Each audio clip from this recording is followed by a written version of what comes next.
Good morning আমার প্রিয় বন্ধুরা, তোমরা সবাই কেমন আছো? আশা করছি তোমরা সবাই ভালোই আছো। তো এখন দেখো সকালবেলায় ঘুম থেকে উঠে পড়েছি, আর ছেলেরা এখানে নিজেদের প্রজেক্ট ওয়ার্ক নিয়ে ব্যস্ত আছে, আর আমি এখনই যাব পূজা করতে। পূজা করে তারপরে এসে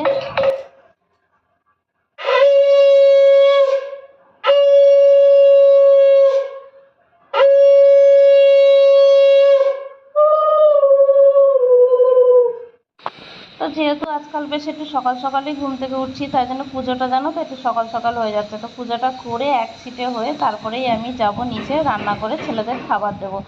তার আগে তো স্নান ধান করে যা যা বাসি কাজকর্ম সব সেরে ফেলেছি।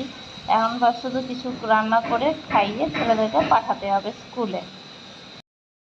তো বন্ধুরা, কিছু কথা তোমাদের সাথে আজ শেয়ার করি, চলো।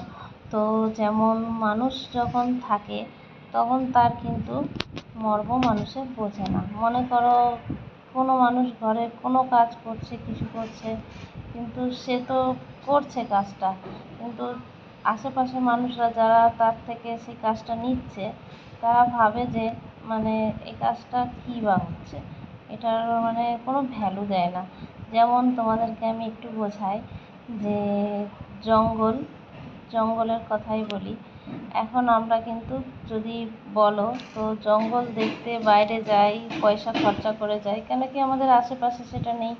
যখন ছিল আখির ওই জঙ্গলটাই তো কেটে আমাদের এই সমস্ত শহর তৈরি হয়েছে, তখন কিন্তু তার মর্ম আমরা বুঝতাম না, আর এখন সেই জঙ্গলেরই পিছনে ভাগি।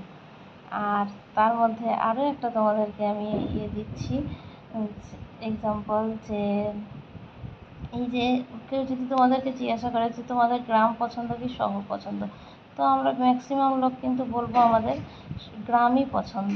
কেন কি গ্রামে যে প্রাকৃতিক আবহাওয়া, যে প্রাকৃতিক দৃশ্য, সেগুলো দেখতে আমাদের কাছে এখন মনে হয় যেন কতটা মানে ভালো লাগে। কিন্তু একদিন তো এই সমস্ত শহর তো গ্রামই ছিল না, বলো? তো পরে তো সেই গ্রাম থেকে আস্তে আস্তে ডেভেলপ হয়ে শহর হয়েছে। তো তেমনই হচ্ছে আমাদের জীবনও, যে মানে যে জিনিসটা থাকে কাছে সে জিনিসটার আমরা মহত্ব বুঝি না, কিন্তু যখন থাকে না তখন ওইটাই আমাদের কাছে অনেক ইম্পর্টেন্ট হয়ে দাঁড়ায়, অনেক বেশি ভালো লাগে।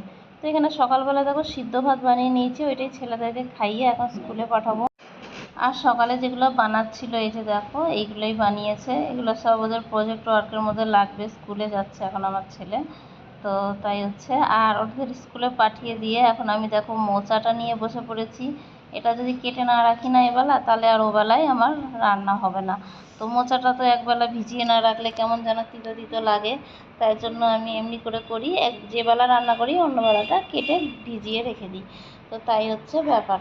তো এখন একটুখানি সময় আছে, যেহেতু আজকে কাজকর্ম একটু তাড়াতাড়ি হয়ে গেছে, তাই জন্য মোচাটা কাটতে পারছি।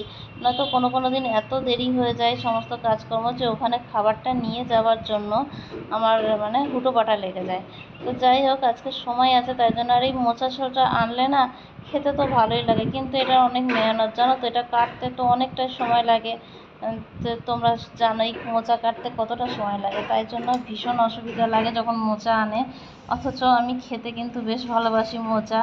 এই সমস্ত জিনিস কি ঘরে যদি হাতের মানে সাহায্য করবার কোনো মানুষ থাকে তো ঘরের কাজ সামলিয়ে এই সমস্ত কাজগুলো হয়, কিন্তু একা মানুষের পক্ষে অনেকটাই কঠিন হয়ে পড়ে। তো এই যে দেখো মোচাগুলো সব কেটে নিচ্ছি আস্তে আস্তে, এখন জলে ভিজা। এইমাত্র এলাম বন্ধুরা আবার দোকান থেকে। তো সকালে রান্না করে যা যা সেগুলো তো নিয়ে গেছিলাম, তারপর অনেকক্ষণ ছিলাম দোকানে, এত আলসি লাগছিল ওখানে, একটুখানি আমি ঘুমিয়েও পড়েছিলাম। তো যাই হোক, এখন এসেছি খাবার বানাতে। বাবা তো খাওয়া দাওয়া নিয়ে বড় ঝামেলা মানে বাবা ওই সমস্ত সাদা সিধা খাবার খেতে পারছে না, আর ডাক্তারে বলেছে একদম সিম্পল খাবার দিতে। তো তাই জন্য মা বললো একটুখানি বাবার মুখে মানে রুচি আসার জন্য এটা দেখো পায়েস বসিয়েছি, ওটা তো মিস্ত্রিদের চা হচ্ছে। আর এই যে বাবার পছন্দের এখন মুড়ির লাড্ডু বনবে। তো এগুলো সব বানিয়ে নিয়ে তারপরে আবার আমি যাব দোকানে। চলো করে ফেলি এগুলা, আবার তোমাদের দাদাভাইয়ের খাবারও বানাতে আছে।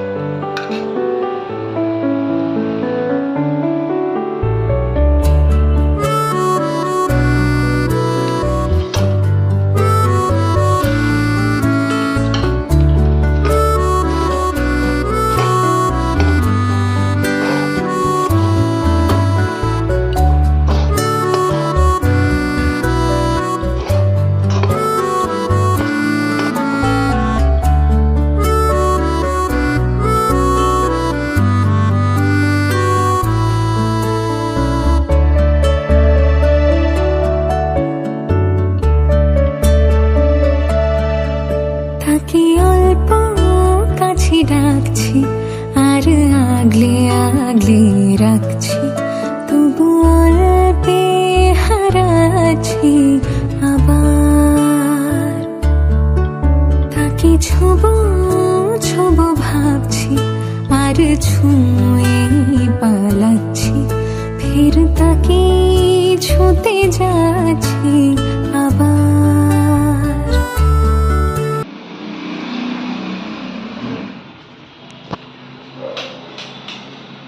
তো বন্ধুরা, সন্ধ্যা লেগে গেছে আর আমি এখনই সন্ধ্যাবাতি দিতে যাব। তো তার আগে আমি খাবারটা পৌঁছিয়ে আসি বাবা মায়ের। এখানে দেখো তোমাদের দাদাভাই কত আম নিয়ে এসছে আজকে। এই আমগুলোকে মনে হয় গৌরজিৎ আম বলে, খুব সুন্দর সেন্ট, কিন্তু বলছিল আগে জলে ভিজিয়ে রেখে কয়েক ঘন্টা তারপরে খেতে হয়, নয়তো তো এই টাইমের মধ্যে খোরা খুঁজে সমস্ত কিছু হওয়ার চান্স আছে। আর আমি একদম গরমে ঘেমে গেছি। এখন আপাতত বাবা মার খাবারটা বানিয়ে দিচ্ছি, পরে আবার রাত্রিরে আমাদেরটা করব, না তো দেরি হয়ে যাবে এখন যদি সবার খাবার বানাতে যায়। পূজা হয়নি তো। তো বানিয়েছি শুধু মোচার তরকারি, ডাল, ভাত, পটল, এইগুলোই বানিয়েছি। তো চলো দেখো খাবারটা পৌঁছে দিয়ে আসি, তারপর তোমাদের সাথে দেখা হচ্ছে।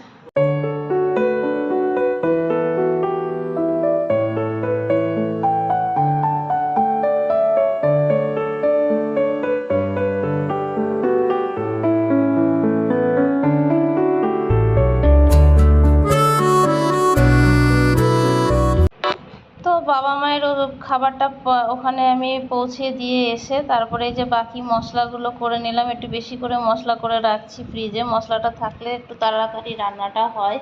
আর তখন যে রান্নাটা করে দিয়ে এলাম, আসল কথা বাবার ওষুধ খাওয়ার থাকে 8টার মধ্যে, তাই জন্য মা বলেছিল একটু আগে আগেই খাবারটা পাঠিয়ে দিতে। তাই জন্য বাবা মার মতো একটুখানি বেশ ঝাল মশলা না দিয়ে রান্নাগুলো করে দিয়ে এসেছি।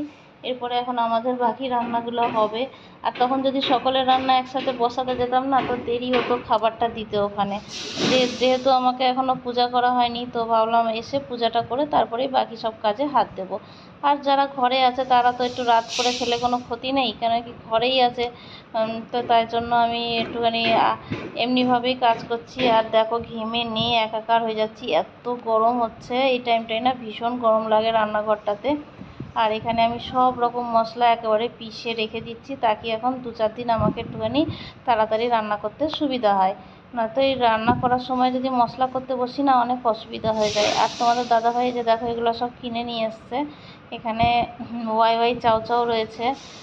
তো আগে আগে তো পেটি আনতো, কিন্তু এবার খুলতাটাই নিয়ে এসছে। আসল কথা, এর আগে একদিন নিয়ে এসেছিলো 15টা, এখন আবার 15টা, মানে যাকে বলেছিল তার কাছেই 15টাই ছিল।